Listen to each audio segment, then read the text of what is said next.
wisata air terjun apa namanya? Eh, Air terjun Kalisengnya. Saducengnya.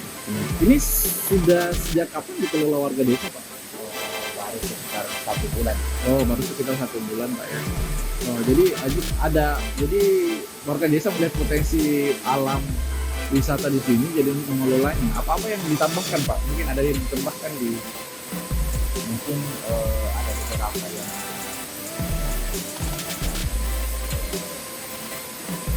masuk rasanya WC, kenapa tidak ada WC-nya sebagai sekarang.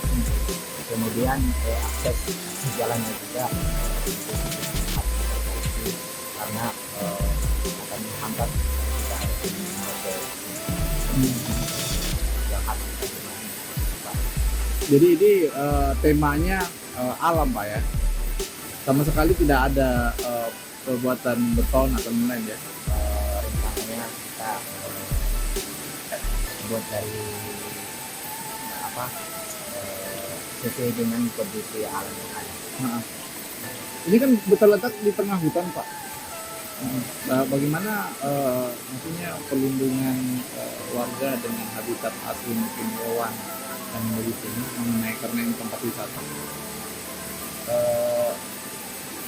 Untuk alamnya yang sekitar objek ini kita akan melindungi termasuk misalnya harus tetap alami supaya di samping